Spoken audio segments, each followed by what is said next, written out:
Hello everyone, welcome to Invested Lifestyle. Today, may special guest ako. Pag-uusapan namin ang healthcare sa Pilipinas. And, syempre, ang expert sa healthcare, Doc Adam. Hello, Doc! I'm not an expert in Filipino healthcare. I went to medical school for 5 years and then I finished. That's my qualification. Most experienced doctor. Most experienced medical doctor. Most experienced medical doctor in the galaxy. I wanted to have that, but for some reason I couldn't trademark it. Somebody already had it. Somebody already had it. We don't know who. We don't Google it. I wonder who that is. Okay. Let me set the scene. So a lot of the time, I'm kind of like debunking, let's say, natural stuff. Like, yes. A lot of natural stuff and the problems with that. I guess, like vitamins and oils and stuff like that. Mm-hmm. I'm debunking that. But I've had a really bad experience dealing with Western medicine in the Philippines as well, which I think is interesting to talk about because it makes you realize why the scammers can be scammers. Because if the Western medicine isn't working, then it's easier for the scammers. You know what I mean? Exactly. And it's not really also the Western medicine. I think yung healthcare system there. Anyway, let's talk about this doctor experience, which was interesting, which is I think got lots of learning points to it. Okay. So what's been? I'll just give you a general premise first. Yeah. So in Australia, when people come to see me, we try to involve them in the management decision and give them the treatment and the management which best suits their needs. Okay. So we don't over-investigate them. We try not to over-treat them. And we try and keep their costs down. So let's say somebody comes and they have no money, right? And they can't afford some scans or whatever. We try and accommodate their financial situation to try and give them the best care possible. We don't just organize all the tests and organize all the scans if they're not necessary, right? There's a certain level of sense and rationalization in the care that we give. Okay, if you understand what I mean. Yeah, I understand. Well, my experience in the Philippines has been they just do everything on everyone as soon as they go into the hospital, right? Yeah. Be like, oh, wait a minute, you had a hiccup? You had a hiccup yesterday? We better do an MRI scan. That could be serious. Or you had a headache last week? Oh my God. We need to do all these blood tests. We need to admit you. Seems to be my experience of the Philippines. Yeah. Which is just crazy because you've got so many people who can't afford the healthcare and then they present to the doctor or the hospital and then the hospital just do all these tests that they can't afford and put them into debt. Yeah.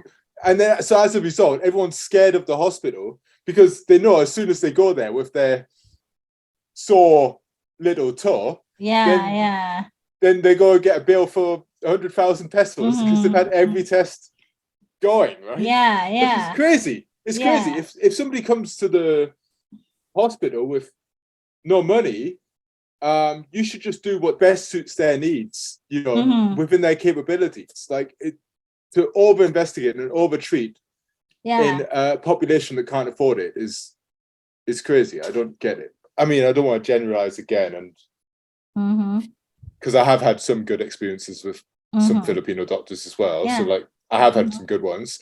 But I think there seems to be this American-like thinking to Filipino healthcare of let's do everything we can for everyone, and do all the tests, which doesn't make any sense. Because of my YouTube days, I have a lot of Filipinos come to see me. Well, not so much now, but before. Like a lot are asking for like blood tests every 3 months. Like, why are we doing blood tests every 3 months? Like, we're not changing anything. You do it every 3 months. It's like, oh, so you've got a fatty liver and you've got diabetes. And they go, okay, doc, what should I do? And I go, well, you could, do some exercise. Yeah. Okay, doc. 3 months later, oh, you've still got the fatty liver. It's exactly the same. Yeah. What can I do? Well, you could do some exercise. And it just goes on and on. They just keep on doing the tests and not changing anything. Almost over investigation, over treatment of a population that can't afford it. It's been my experience. And as a result, a lot of people are scared of going to the hospital or to the doctor because they know the costs involved. So I'll talk you through my experience and how crazy it was. And then we'll have some learning points from it. Yeah. Okay. So Casey, my girlfriend, didn't really talk to her dad. Like, they hadn't talked for a few years. They didn't really get on. But her dad was not a wealthy man. He had no money at all. Their family aren't wealthy. They don't have any money.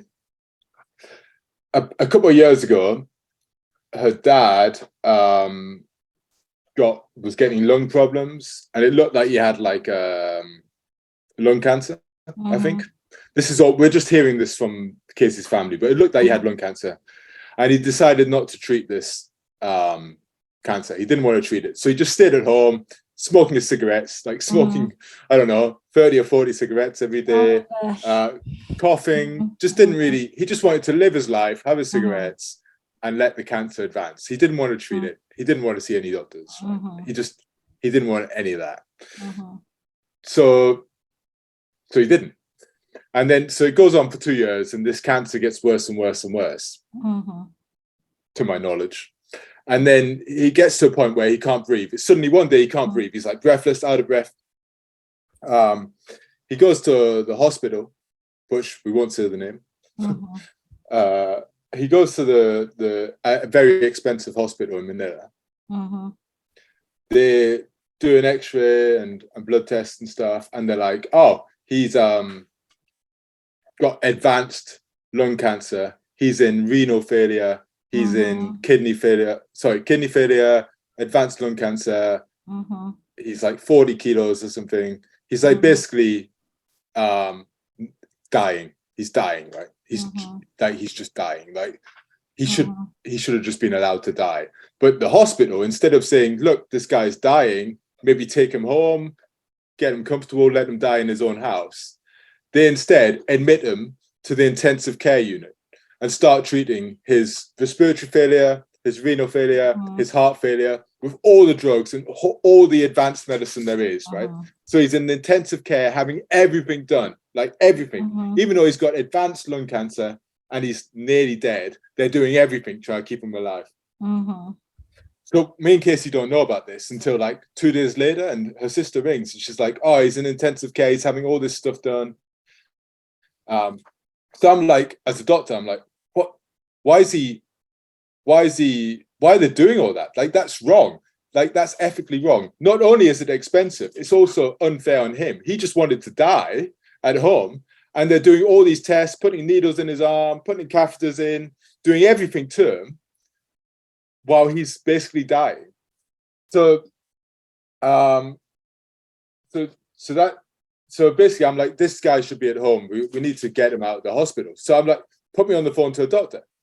So I speak to a doctor and I'm get all the information. I'm why have you done this? Why have you admitted him?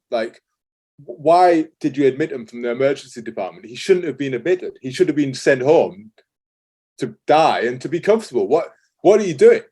So I said, after talking to the family, I was you need to turn off the machines, essentially. You need to stop active treatment and just let him die.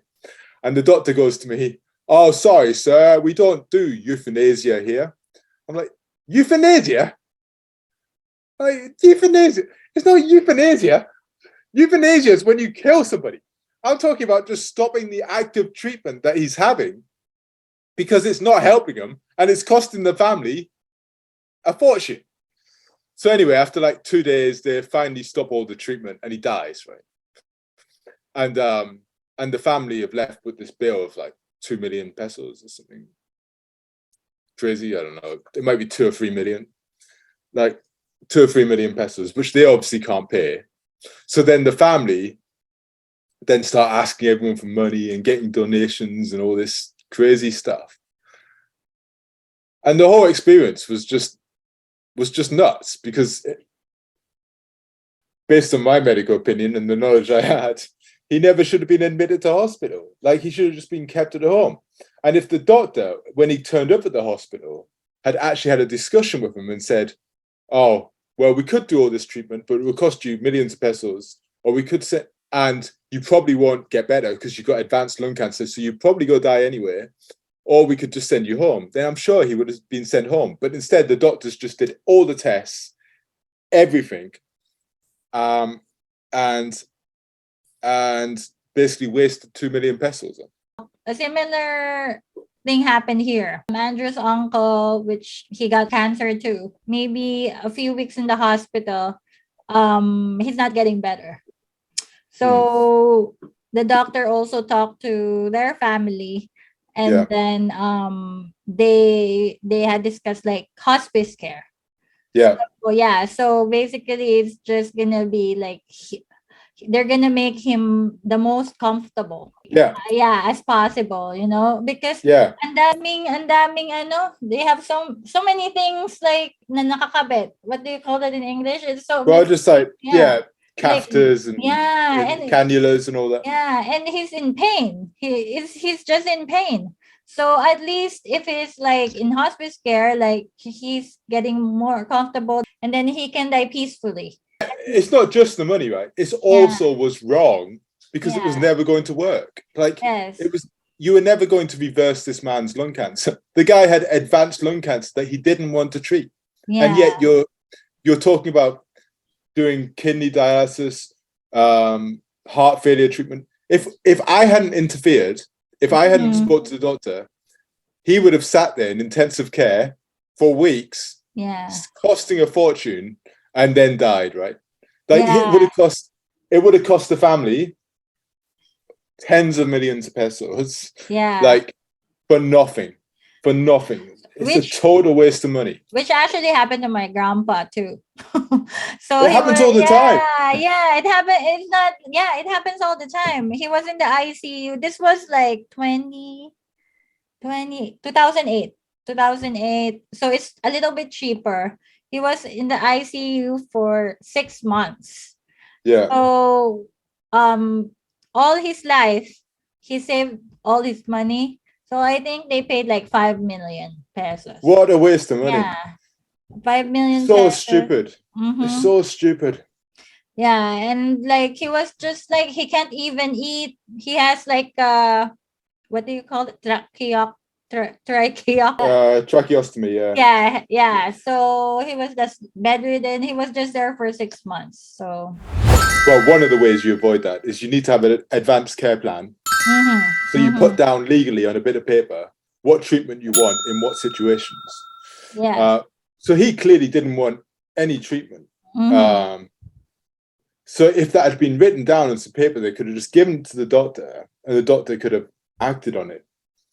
The other way of avoiding this situation is to actually discuss with the doctor the pros and cons of the treatment they're suggesting. I think one of the problems in the Philippines with that is, one, the doctors, in my experience, didn't seem to give the information to the family, and two, the family couldn't understand it anyway. Like they didn't know what was happening. Like they had no medical capability to understand anything at all about what was happening.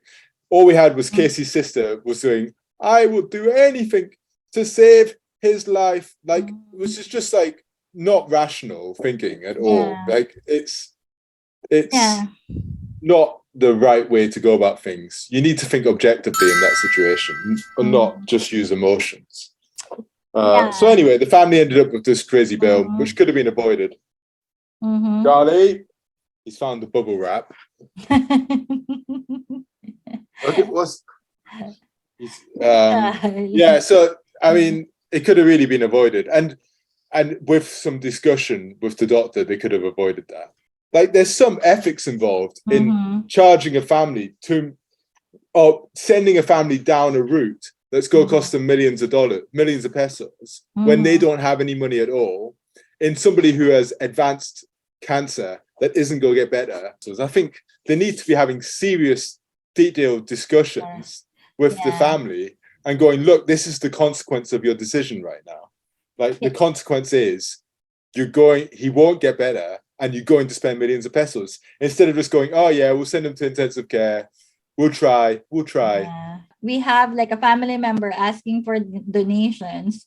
Yeah. Because the hospital, this is in the province, don't want to release the patient until they pay their bill. But because they don't have money to pay the bill, and because it's not released, so every day the bill just goes higher and higher. So ridiculous. I mean, I know it shouldn't be legal, right? Like can they have It should be illegal. It should be illegal. Yeah, like to put these families in all this debt. And then another thing that makes it more difficult in the Philippines is a lot of people live abroad. So a lot of the family members live in different countries. Yeah. And then they're trying to deal with the situation from another country, which is really hard to do, right? So and it's often their money, right? Because they're the OFW earning the money. And then the family are back home without much money. They're the ones who are making the decision when they're in a different country. Like there needs to be some kind of system which is better to help people make a decision on the right care that their relative gets. And it's at the moment it's not working. Okay, thank you. After our break, Doc Adam went to like I don't know, the beach. I'm spending all that money I've got. Yeah, it was the Doc Adam blender that paid for the background. Now, what other lessons do you think we should know? First, sabi nga ni Doc Adam, kailangan natin ng advanced healthcare plan. Yeah, I told Andrew also, if I'm gonna be a vegetable, better just let me die in peace. So that's my advanced healthcare plan with Andrew. Sounds detailed. So if you're a vegetable, kill me. Is your advanced care plan? Yeah. I think they're normally more detailed. What else can I say now? Okay, teach me. What can I say? What can I tell him? Okay, so you need to think about the circumstances that might happen, right? Okay. So you might say something like, if I become, let's say you had lung cancer. You could say, if I become breathless, I'm happy to have a chest x-ray, blood tests, and oxygen, but I do not want to be admitted to intensive care. I do not want CT scans. I do not want blah, blah, blah, blah. So you might want the basic things that can be done to keep you alive, but you don't want all the advanced complicated things. So you might say, if I get a chest infection, I want antibiotics, but I don't want you to be giving me a lung transplant, Yeah. So there's there's levels. So you need to think about what could happen to you, and then think about what you think is appropriate. After discussing with your doctor, you need to think about what's appropriate for that level. So, for example, Casey's dad, he might not have wanted to be treated for his lung cancer, but let's say he'd fallen over and broke his leg. Yeah. You have to treat that, right? Yeah. You can't just be like, oh, sorry, Dad, you don't want any treatment. Yeah. When I become brain dead, that's when I told Andrew, that he can make the decisions. Yeah, but for me, but then his decisions need to be in keeping with what you want. Yeah, because I don't want to, to what they call this, be a burden to anyone. That's what I don't like. So I don't really know if I can because I'm scared that I'm just there and then I can hear everything, see everything, and feel everything, and then I can't express myself. But the problem is with some comas is they reverse, right? Yeah. Sometimes. But like in Rocky Balboa, didn't his wife she went into coma and then she came out of it, right? After the delivery of their baby. But Yeah, but I mean, those are movies. Like, statistically, I don't know. I don't know the data. It depends what caused the coma. There's no good data. Yeah, there's no data yet. Maybe we have to collect the data. But yeah, how about you, Doc? Do you have Well, an advice? who needs data when you can just use, testimony? Yeah, right. Wait, we don't use science here. We don't need I was science. in a coma and then I just drank whatever, I don't know, essential oil. Do you know the founder of Young Living? He said he was like paralyzed and then he put like, oh yeah, I think No, isn't he the one? He's the one with the whose baby died when he was delivering yeah. it, right? Yeah, because Is that the right that's the one? one. That's the one. Yeah. Because he put it in water for like an hour. Yeah. But he's also like he said that he was paralyzed and then he used essential oils and then he can walk again like normal. There's a lot of these stories. So, like, if there's a long backstory to a medical product, I'd normally question it. Yeah. I don't want any. Okay, I'll just get it to Andrew. Please don't put like essential oils on me if I'm in a coma, or just don't give me like vitamin C or whatever. Please. So, what else can we do, like to avoid? Well, I think talk to the doctor, educate yourself about your condition, so you know the sensible questions to ask. Use logic instead of emotion when you're asking questions to the doctor. Understand all of the information and make a decision that's best suited to you. And this applies to also the family, diba? The family needs to, if for the example, family needs to be involved. Yeah, they don't have capacity anymore, right? Yeah. The main thing is conversation with a doctor and understanding the information you need to understand. That's the main thing that avoids unnecessary spending. So, Doc, last words. Not forever, just for this video. While you're thinking about it, I just want to say that this proves that Doc Adam is not like natural hater, natural medicine hater or whatever. Doc Adam just like wants to right some wrong. I just hate everyone. I just hate everyone. You just hate everyone. It's not just natural. This is a true story because Doc Adam hates my dancing. I just want to say. So he hates everything, even my dancing. So it's not because he hates like natural medicine. He hates everything. Yeah. I hate scams. Yeah. I hate scams. Okay. Thank you very much, Doc. Yeah. And I love how you paused. Cool. Yeah. And thank you for all the lessons. And see you again. Talk to you later. See ya. Don't forget to like, subscribe, and share this video. Bye. My internet connection is unstable. Well, yeah. Is it you or me? I think it's me. Oh, maybe it's me because I'm in the Bahamas. I've just got somebody bringing me a cocktail right now. Yeah, I mean, it's very slow. I mean, that's why we're paying so much for the hospital, because Doc Adam. It's all that YouTube money's made me so rich. I just spend all my life on holiday now. Yeah, Doc Adam blender. This is what happens. Rolling in it. I am rolling in it. By the way, this is sarcasm for all of the people who aren't able to interpret sarcasm. If the actual hospital is all... I don't know what happened. You went. Anyway. What are you saying, Doc? I just cured cancer while you were gone. I don't know.